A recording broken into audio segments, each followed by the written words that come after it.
बिस्मिल्लाहिर्रहमानिर्रहीम। अस्सलाम वालेकुम दोस्तों, पाकिस्तान और भारत के दरमियान कशीदगी के बावजूद पाकिस्तानी हुकूमत और पाकिस्तानी दिफाई इदारों ने अमन की बात की। जिस तरह भारत ने पाकिस्तानी फ़िज़ाई हदूद की खिलाफ वर्जी की, फिर इसको जवाज़ बना के पाकिस्तान को बैनुल-अक़वामी सतह पर बदनाम करने की कोशिश की गई, तो ये बात पाकिस्तान के हक़ में ठीक नहीं थी।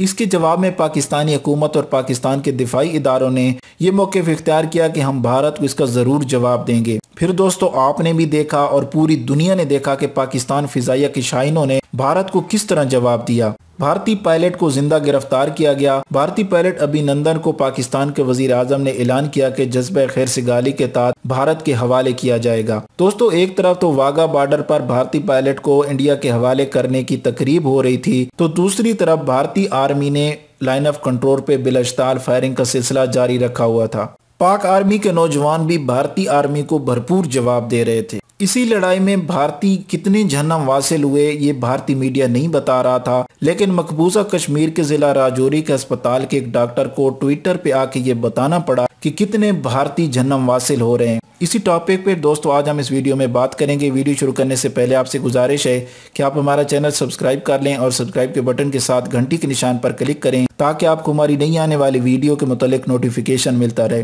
दोस्तों, मकबूजा कश्मीर में भारतीय फौज को जबरदस्त नुकसान उठाना पड़ रहा है। लाइन ऑफ कंट्रोल पर उनके फौजी मुसलसल मर रहे हैं। राजौरी जिला के अस्पताल से डॉक्टर राजवी त्रिपाठी ट्विटर के जरिए भारतीय फौज के नुकसान के बारे में अपडेट करते रहे। मोदी सरकार ने तंग आकर उनका अकाउंट ही बंद कर दिया, क्योंकि दोस्तों भारतीय मीडिया ये बात नहीं बता रहा था कि कितने भारतीय आर्मी के फौजी मर रहे हैं। दोस्तों, उस डॉक्टर ने यह बताया कि मकबूजा कश्मीर में लाइन ऑफ कंट्रोल पर भारतीय फौजियों की लाशें धड़ाधड़ गिर रही हैं और मोदी सरकार शर्मिंदगी से बचने के लिए हलाकतें छुपा रही है।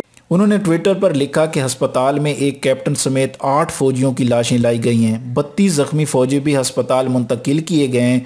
मीडिया को अस्पताल के अंदर आने की इजाज़त नहीं है और डॉक्टरों को भी असल सूरत हाल बताने से रोक दिया गया है। दोस्तों, डॉक्टर का कहना था कि मोदी जी बस करें, जंग सिर्फ तबाही है, फौजियों की भी फैमिलीज हैं, वो कोई रोबोट नहीं है। तो इस मादरे वतन के दिफा के लिए हम अपने मुआवज़ों को सलाम पेश करते हैं। दोस्तों, आप भी पाकिस्तान आर्मी को ज़रूर खिराज तहसीन पेश कीजिए। मैं उम्मीद करता हूं कि आज की वीडियो आपको अच्छी लगी होगी। अगर वीडियो अच्छी लगी है तो अपने दोस्तों के साथ फेसबुक और व्हाट्सएप पर ज़रूर शेयर करें। वीडियो देखने का बहुत बहुत शुक्रिया।